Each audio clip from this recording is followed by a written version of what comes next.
Office ya Ombudsman yatsimikiza kuti yapanga launch investigation kufufuza nkhani ya mafuta deal yomwe dziko la Malawi linagula pakati pa dziko la Malawi ndi I think should we say madobadoba? Okay, yeah, dobadoba wina wake ochokera ku United Arab Emirates, UAE. Chabwino nkhani kuti yanji a youth and society kabonga kamene kanthu kalembera kalata office ya ombudsman kuti ipange investigate deal imene inachitika pakati pa dziko la Malawi boma ndi munthu amene anapanga naye deal ameneyo. Ndeno choyambirira chino kuti pa zinthu pa madilo awo pali zinthu zingapa zimene zikudabwitsa komanso zikupanga suspicious kuti anthu wakhanga anatimenya judo, anatimenya kike, anatibera, anatipanga scam.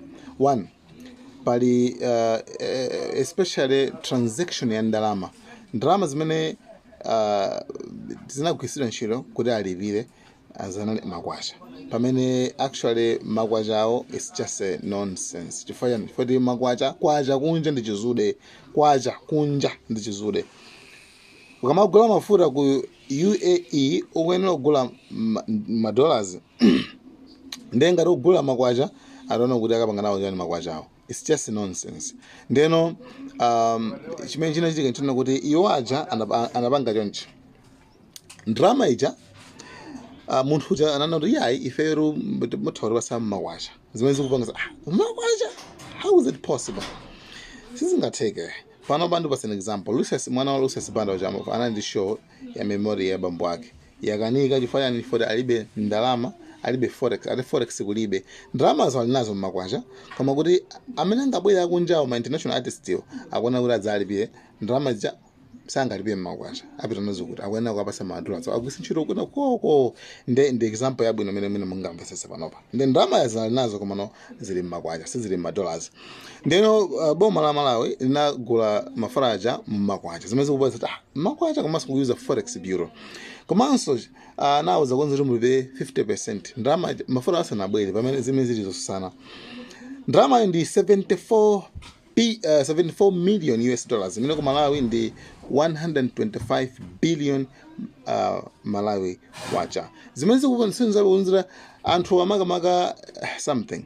Komanso pa section 31 malamulo a dziko lino kuti drama boma likapanga business ndi wina kesi drama ikapitira 10 billion pakuyena kukhala tender ikuyena kuyuza international competitive bidding imene ICB zativuta.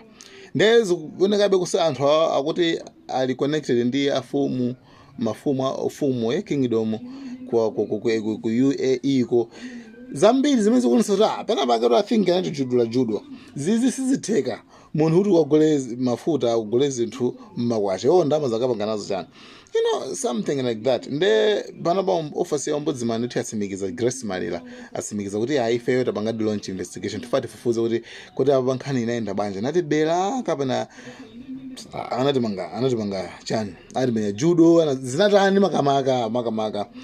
Guys, ndeni nkhani imene ili pano news imene ili pa front line komanso zomwe ndakuwuzani pano nsukuti ndi nkhani kuti zangochoka mutu komanoza pangomba investigated bwinobwino mfufuzidwa bwinobwino ndi ndangomasene mwachidule kuti anyway kuti mumvetsetse chimene chikuchitika pa nkhani ya fuel deal. Guys, izi zinthu zimene zilipo. Thank you so much, Malawian Cameras. Don't forget to subscribe, like, share, and comment in the comment section. Bye.